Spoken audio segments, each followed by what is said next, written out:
আলাইকুম বন্ধুরা, তোমরা সবাই কেমন আছো? আমি তো অনেক ভালো আছি। আজকে তোমাদের সামনে আমি আরো 2টা রান্না নিয়ে চলে এসেছি অনেক দিন পর। তো চলো দেখা যাক আমি আজকে কি কি রান্না করি।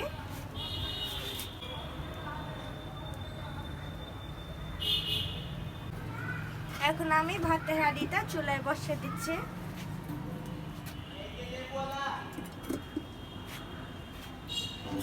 আর এখন আমি চচ্চড়ি করব মাছে, ছোট মাছে। তার জন্য আমি এখন মাছটা মাখিয়ে নিব। তো চলুন মাখানো যাক। এই তো আমি মাখাতে বসে গেছি, এখন আমি মাখিয়ে নিব। তো ফার্স্টে এই যে মাছটা আমি দিয়ে দিব কড়াইয়ে। তারপর আমি দিব এখান থেকে আলু, পেঁয়াজ দিব অর্ধেক, মরিচ দিব। মরিচগুলো আমি মাঝখান থেকে চেড়ে নিয়েছি। রসুন বাটা, তারপর দিব হলুদ গুঁড়ো, মরিচ গুঁড়ো, লবণটা প্রথমে আমি একটু দিব, তারপর পরে দিব, কারণ একবার যদি বেশি হয়ে যায় কিন্তু পরে আর কমানো যায় না, কিন্তু কম হলে পরে আবার দেওয়া যায়। আমি দিব এখানে জিরা, ধইনা আর গোলমরিচের একটা গুঁড়া মশলা, এটা আমাদের বাসায় তৈরি। এই যে আমি দিয়ে দিব এটা। লাস্টে দিব তেল।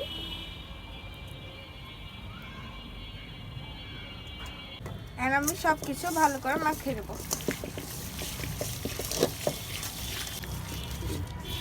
এই যে হাতে মাখানো, এটা যে এত টেস্ট হয় বন্ধুরা, তাও আবার মাটির চুলায় রান্না করে। আমার তো অনেক পছন্দ এটা। আপনাদের কেমন লাগে অবশ্যই কমেন্টে জানাবেন।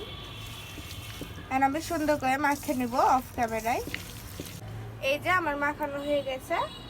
এখন এটা আমি পানি দিব এখানে।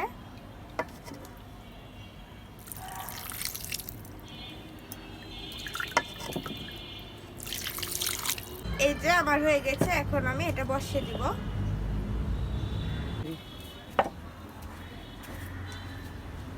এই যে আমি বসিয়ে দিলাম। এখন আমি ঢাকনা দিয়ে ঢেকে দিব।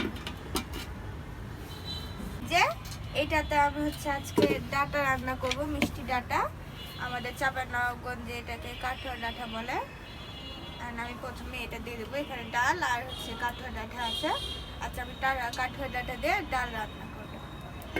প্রথমে দিয়ে দিলাম। এখন আমি দিব পেঁয়াজ, দিব মরিচ, রসুন বাটা, আদা বাটা, দিব হলুদ গুঁড়ো, আর দিয়ে দিলাম সামান্য লবণ। আমি এটা মাখিয়ে নেব।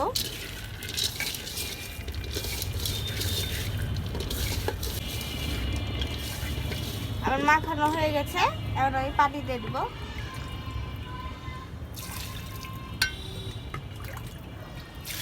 আর পানি দেওয়া হয়ে গেল। এই যে এভাবে মাখিয়ে রাখলে ডালটা ভালো করে ভিজে যাবে আর সিদ্ধ হবে তাড়াতাড়ি। আমি এটা পাশে রেখে দেবো, আর ওদিকে মাছটা আমি দেখে আসবো। দেখেন মাছটার কত সুন্দর কালার এসছে আর কিভাবে ফুটছে। আমার তো দেখতে অনেক ভালো লাগছে। আর বেশি নাড়াচাড়া করবো না, কারণ মাছটা ভেঙে যেতে পারে। সাইডটা একটু নেড়ে রেখে দিলাম, আমি আবারও ঢেকে রেখে দেবো।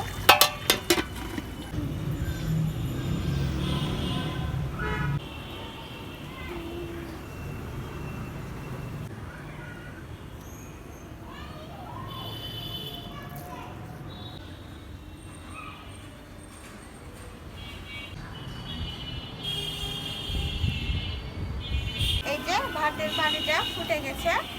আমি চালটা ধুয়ে রেখেছিলাম, এখন আমি চালটা দিয়ে দিব। এখন আমি ঢাকনা দিয়ে ঢেকে দিব। এই যে মাছটা এখন আমি ঢাকনাটা উঠিয়ে দেখবো। ওয়াও, আর মাছটা প্রায় হয়ে এসেছে। এই যে দেখেন মাছটা হয়ে গেছে, এখন আমি নামিয়ে নিব।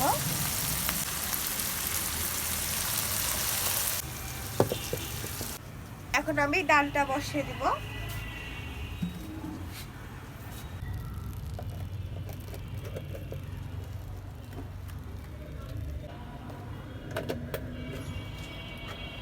এখন আমি ডালটা খুলে দেখবো হয়েছে কিনা।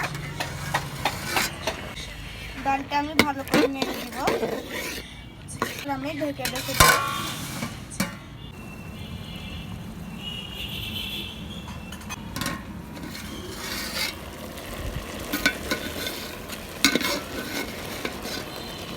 ডালটা আর একটু সিদ্ধ হবে, কারণ আমি আবার ঢাকনা দিয়ে রেখে দেবো।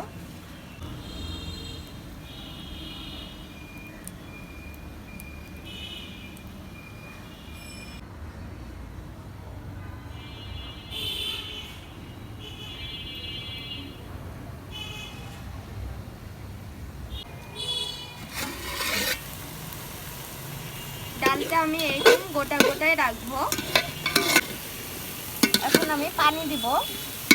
তারা দিয়ে রান্না আছে, এই যে আমি পানিটা দিয়ে দিচ্ছি। এখন আমি নাড়াচাড়া করে দিব।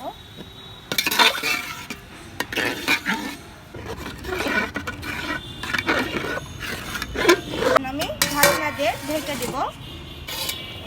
এই যে ডালের পানিটা ফুটে গেছে, এখন আমি ডালটা নামিয়ে নিব আর বাগার দিয়ে দিব।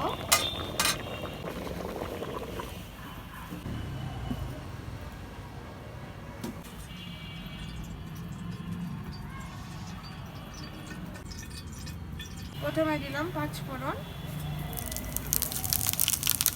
পেঁয়াজ, কাঁচামরিচ, শুকনো মরিচ আর রসুন দিয়ে দিব।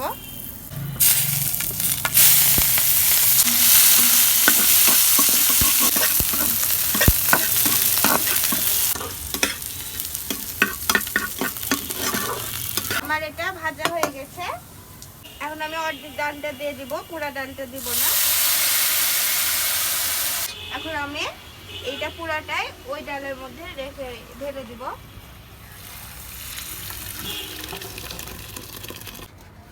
এখন আমি এটা চুলায় বসিয়ে দিব, ভালো করে নেড়ে দিব। তো এরপর আমার আর ক্লিপ নেওয়া হয়নি ডাল নামানো, কারণ আমার ফোনে চার্জ শেষ হয়েছিল। সো ফোন অনেক স্লো কাজ করছিল। তো সবাইকে সরি। আর আমি একদম ফাইনাল লুকটা নিয়ে নিয়েছি।